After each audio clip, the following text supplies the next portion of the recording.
Cool. Okay, here with Ollie Jackson, newly re-signed with Motorbase Performance for the 2020 season.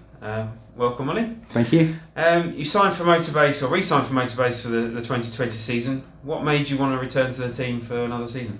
Motorbase is such a great team, and it's. I mean, I drove for them back in my Carrera Cup days 10 years ago now, and it is my home basically. It is my home as a race team. And I love driving for David. I had a great time with the team last year, and obviously they're a competitive front running team as well. And it's a great package, and I love being part of it.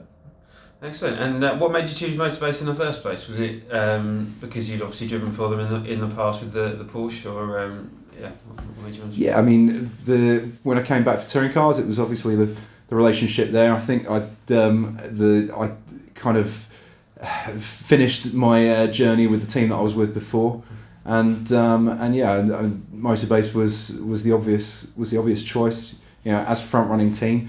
I mean, in terms of why I went there in the first place, we've got a lot of family history with David.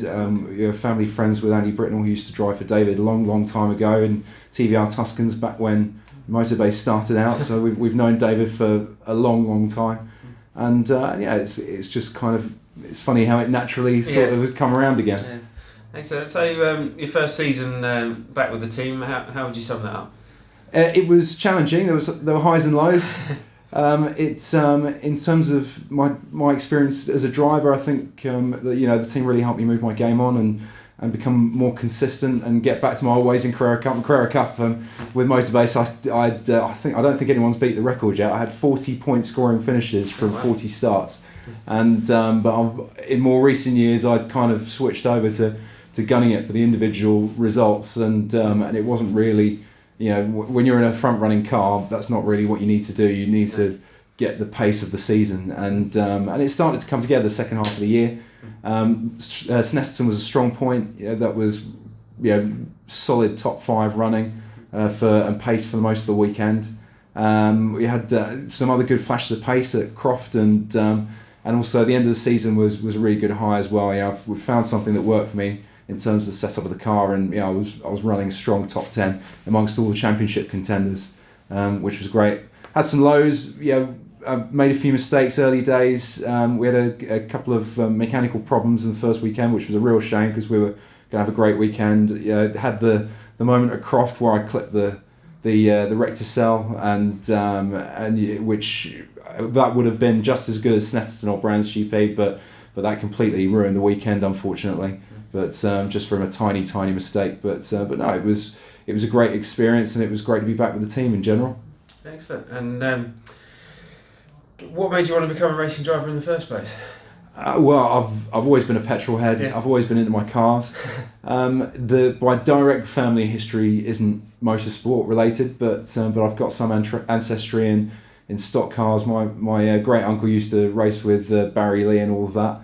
And so I suppose that there's some heritage there. Well, to be honest, that's only really come to light recently. We've only kind of rediscovered that, and I think they used to race with Rob Collard's dad and people like that. So it's a small world, but no, it was always my dream to be a racing driver. I grew up watching touring cars, watching the Super Tourers, and it's a dream to be in BTCC.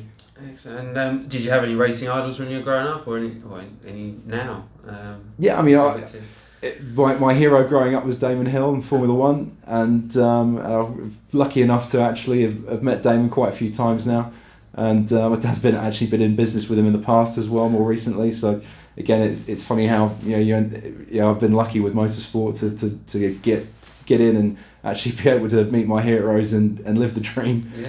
But it's in terms of touring car legends, Jerry Marshall's always been my hero.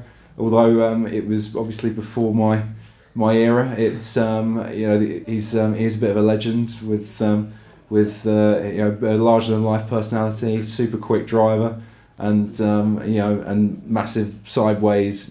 Great to watch as well. And I just love all of that. Yeah. Excellent. And you've driven a number of cars now. What is there a favourite you have? The Focus is my favourite. Yeah. No, it's it's a great car. It's a well developed package.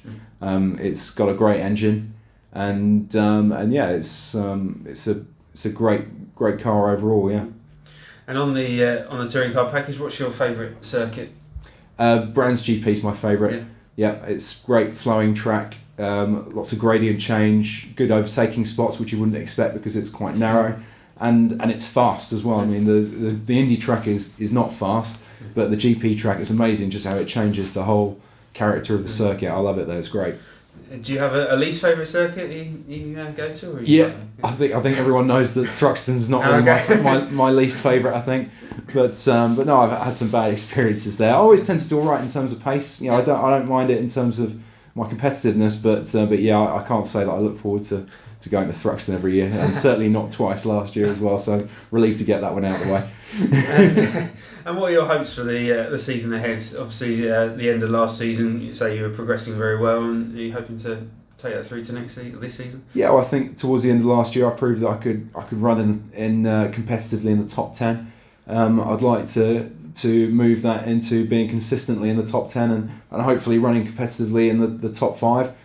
Hopefully score my first win and hopefully a couple of podiums over the course of the year. And I think probably the Independence Trophy has got to be a goal, even if it's not for the win, it's for the podium, definitely. Yeah, excellent. And obviously you work for Alcon. Does that, any of your role in day-to-day life can transfer over to your touring car racing? Yeah, well, in Alcon, I'm the chief engineer for controlled brakes technology, which basically means brake-by-wire tech. So we do systems for Formula E, for advanced vehicle prototyping, things like that.